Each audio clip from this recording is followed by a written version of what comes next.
विद्यार्थियों, मैं Arjun Chauhan Shri Gurukul academy YouTube channel पे आपका हार्दिक स्वागत करता हूँ।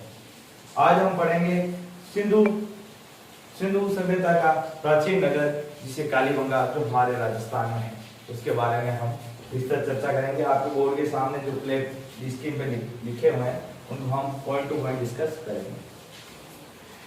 कालीबंगा जो हमारे राजस्थान में स्थित एक प्राचीन सिंधुकालीन नगर है, जिसके बारे में हम विस्तृत चर्चा करेंगे। ये स्थान हनुमानगढ़ जिले के जो मुख्यालय है उससे दक्षिण पश्चिम में स्थित है और ये प्राचीन सरस्वती और दसदसी नदी है जो वर्तमान उनका नाम है घग्गर, उनके किनारे स्थित सभ्यता थी। प्रथम प्रामाणिक जानकारी एसपी टेसिटोरी ने दी थी और यह स्वतंत्र भारत का द्वितीय उत्खनन स्थान है जो कालीबंगा है। और यदि पहले की बात करें तो यह नॉर्थ के रूप में लिखा हुआ है स्वतंत्र भारत का प्रथम उत्खनन स्थान रोहतक। इसी के साथ इस कालीबंगा सभ्यता का उपनाम दिया गया है दीनहीन सभ्यता या निर्धन बस्ती, क्योंकि ये एक गरीब परिवार जिनके जो भी उत्खनन में जो संकेत मिले हैं वो गरीब और दीनहीन बस्ती के मिले हैं। उत्खनन में अमरनाथ घोष और बीबी लाल और बीके थापर इन्होंने किया था। अब जाए इसमें ये होगा खोज का से अभी इनको जाता है अमरनाथ घोष को, जो जाता है 1952 में, और इसके बाद उत्खनन में जो सहायता की थी बीबी लाल बीके थापर। अब ये सभ्यता है जो नगरीय सभ्यता के नाम से कहलाती है, यानी कि ये जो कालीबंगा सभ्यता है वो एक नगरीय सभ्यता थी। नगरीय योजना में दो प्रकार के टीले प्राप्त हुए हैं। कौन कौन से? दुर्ग टीला या नगर टीला। एक दुर्ग टीला मतलब एक गांव का ऊपरी हिस्सा, एक दूसरा नगरीय टीला मतलब ये जो दो गांव एक कालीबंगा में सभ्यता में एक टीले के ऊपर बसा गांव, एक टीले के नीचे बसा हुआ गांव मिला था, जिसे हमने दुर्ग टीला और नगर टीला का नाम दिया गया।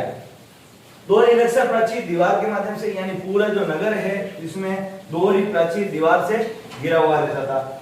दोहरी फसलें बोई जाती थी भिन्न पैटर्न द्वारा या दोहरी फसलें बोई जाती थी, मतलब जैसे ग्रिड पद्धति से मकान बनते हैं उसी प्रकार इनको दोहरी फसल बोई जाती थी।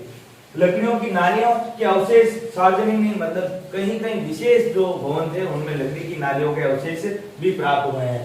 सड़कें समकोण पर एक दूसरे को काटती थी, मतलब ये है कि इसको एक नगरीय सभ्यता व्यवस्थित रूप से बसाई गई थी।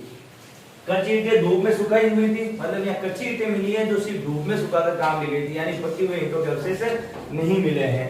लाल और गुलाबी मडमाड चौक में, चौक से मतलब मिट्टी, जो चौक मिट्टी होती है उससे निर्मित उन्होंने लाल और गुलाबी रंग के जो मिट्टी के पात्र मिले हैं। इससे आगे की हम चर्चा करते हैं। यहाँ सबसे प्राचीन ऊंट की अस्थियां इसी कालीबंगा से प्राप्त हुई है। प्रमुख पशु यहाँ कुत्ता था, जो प्रमुख पालतू पशु में था यहाँ कुत्ता था। कालीबंगा है जो शब्द है ये एक पंजाबी शब्द है जिसका अर्थ है काले रंग की चूड़ियां या काली चूड़ियां। समाधियां यहाँ तीन प्रकार की समाधियां मिली है और बलि के प्रमाण यहाँ मिलते हैं। इसी के साथ यहाँ खिलौना में लकड़ी की मतलब जो मटबान की मिट्टी की बनी बैलगाड़ियां मिली हैं। इसी के साथ प्रमुख फसलों में गेहूं जौ कपास मिले हैं। बेलनाकार तंदूर यानी चूल्हे मिले हैं और यज्ञ वेदिकाएं मिली हैं। यहाँ आप एक साथ में और भी लिख सकते हो स्वास्थ्य चिन्ह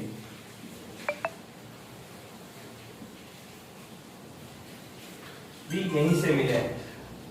आईबीसी की तीसरी राजधानी सिंधु घाटी सभ्यता की तीसरी राजधानी दशरथ शर्मा के अनुसार किसको माना गया था? कालीबंगा को। यहाँ आप एक शॉर्ट ट्रिक से याद कर सकते हैं। दशरथ, राजा दशरथ के तीन पत्नियां थी और तीसरी राजधानी कालीबंगा को किसने कहा था? राजा दशरथ ने। यहाँ आप ध्यान रख सकते हो। अब आगे सोती सभ्यता मिली। प्रथम कालीबंगा बीकानेर में, यानी सोती में प्रथम कालीबंगा जो सोती सभ्यता है उसे प्रथम कालीबंगा के नाम से जाना जाता है। सोती अभी वर्तमान में कहाँ स्थित है? बीकानेर में। बच्चे के कंकाल की खोपड़ी में 6 छिद्र मिले हैं। इससे ये पता चलता है कि उस समय खोपड़ी की जो चिकित्सा पद्धति थी वो भी विकसित थी। शैल्य चिकित्सा के भी प्रमाण मिले। बेलनाकार मोहरे 5 स्तर पर खुदाई हुई। प्राग हड़प्पा नीचे के 3 स्तर और हड़प्पा कालीन में ऊपर के 2 स्तर प्राप्त हुए। यानी कि इस यदि सवाल पूछा जाए और पूछा भी गया है पेपर में कि हड़प्पा की खुदाई कितने स्तर पे हुई है, तो 5 स्तर में। प्राग हड़प्पा की तो 3 स्तर में और हड़प्पा कालीन की ऊपर की 2 स्तरों में खुदाई हुई है। इसी के साथ आपके कालीबंगा की जो विशेष पॉइंट है, जो विशेष बिंदु है वो आपके सामने है। कैसी लगी मेरी क्लास? लाइक शेयर और सब्सक्राइब करता ना भूलें। धन्यवाद।